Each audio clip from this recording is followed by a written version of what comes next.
Hello everyone, we have once again brought you more useful content on how to crack IELTS with the desired band scores. In today's video, we are going to talk about the importance of spelling in the test and we'll learn about how spellings could differ in American and British English. So let's start.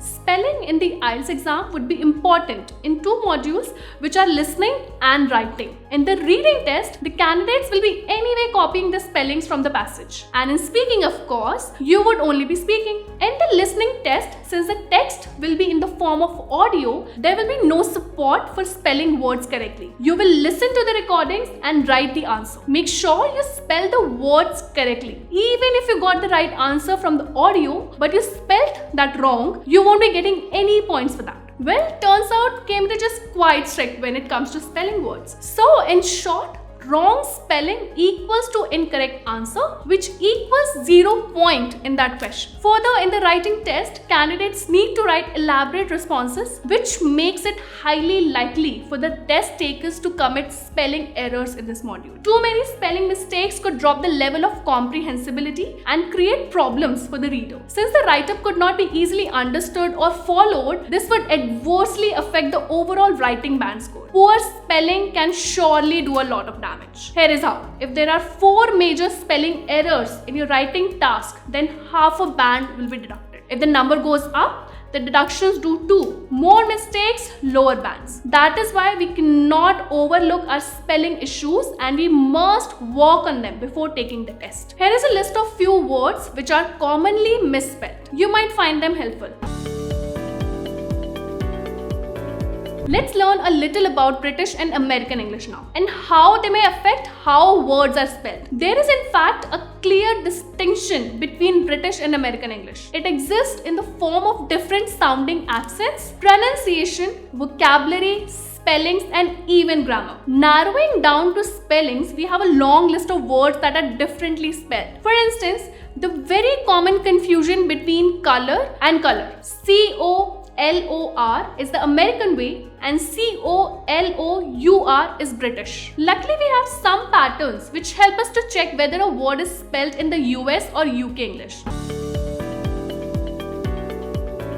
This first pattern contains the usage of a Z and an S. In American English, the word organizer is spelled with a Z, whereas it is spelled with an S in British English. The same applies to words such as specialized, characterize, analyze, agonize, apologize, and the list doesn't end here. There are several words which are spelled differently this way. So if it's a Z in such words, it is US, and if it's an S, it's British. Then there is OR and OUR pattern. The word armor is spelled ARMOR in American, while in British it becomes ARMOUR. Similar patterns could be seen in spelling of humor, behavior, flavor, favorite, rumor, labor, and so on. OR for America and OUR for British. Another interesting pattern comes with the swapping of letters R and E. Words such as center are spelled with E first, followed by R in American English, and the reverse is the case when it comes to British English. In British, we have R first and E follows. Kilometer, theatre, liter, luster, meager, maneuver, and many more show the same trend in UK and US English. Sometimes additional letters make changes in the spelling. For instance, epilogue comes with an UE in the end in British English, making it spelled EPILOGUE. On the other hand, in American English, there is no UE at the tail of this word. This additional UE also changes words such as catalog, dialogue, and check. Here are a few more words that don't look the same in UK and US dictionaries. Program and program with an extra ME at the end. Raveling and marvelous with a single L in the US and double L in the UK. Practice with a C in the US and an S in UK.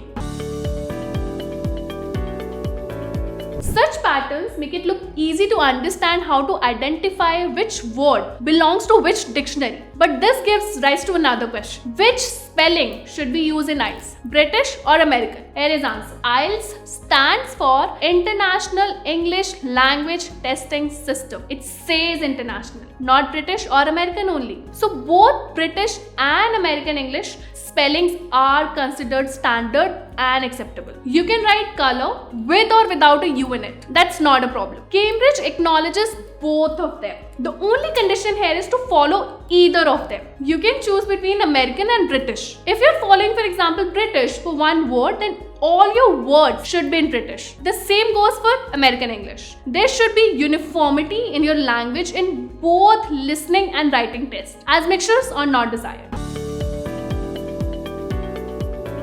In a nutshell, make sure your spellings are correct and you can follow either UK or US spelling, whichever you like. And don't forget to proofread what you have written so you don't lose points just because of some silly spelling mistakes. And like always we say, practice is the key. We are giving away a free takeaway PDF for self-study along with this video containing what we just learned. Hope you found this video helpful. We will soon be back. Thank you for watching.